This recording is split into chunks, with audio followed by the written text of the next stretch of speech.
এই জন্য বিশাল বড় কিছু করার জন্য তোমাদেরকে এখন সাধনা করতে হবে।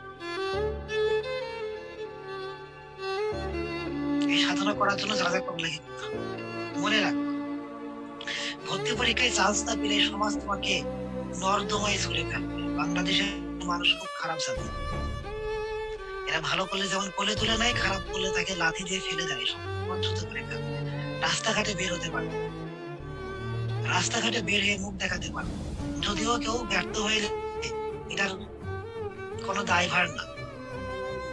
ব্যর্থ হওয়া মানে ব্যর্থ না, চেষ্টা করেছে পারে নাই, দ্যাটস ফাইন, এটা তো কোনো ক্ষতির কিছু না।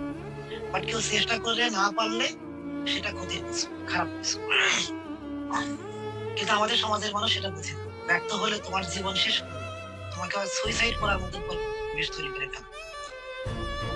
সেই দিনকে ভয়, মানুষকে যেমন আল্লাহ বলেছে বিচার দিবসকে ভয় করে এখন সাধনা করো, আমি বলতেছি ভর্তি পরীক্ষার পরে যখন চান্স পাবা না, সেদিন আজকে যেমন বন্ধুদের সাথে আড্ডা দিয়ে, আজকে যেমন ফেসবুকে সময় কাটাচ্ছ, খুব মজা লাগতেছে, সেই দিন আমি বলতেছি মোবাইল ফোন বন্ধ রাখতেছো না, যেদিন চান্স পাবা না, সেই কঠিন দিনে যখন চারিপাশ থেকে ফোন দিয়ে জিজ্ঞেস করবে কি হয়েছে কি হয়েছে, লজ্জা পাবা, সেদিন তুমি নিজের থেকেই ফোন বন্ধ রাখবা, সেদিন নিজের থেকেই সব আড্ডা থেকে বিরত থাকবা, সেদিন নিজের থেকেই তুমি একা একা থাকবা, কারো কিছু বলা লাগবে না।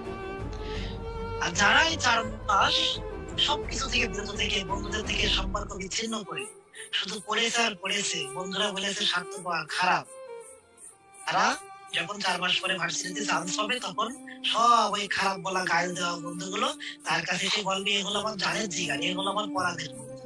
আর যারা 4 মাস ধরে বন্ধুত্ব রক্ষা করেছে, ওদের আর বিল দেবে না। বাদ।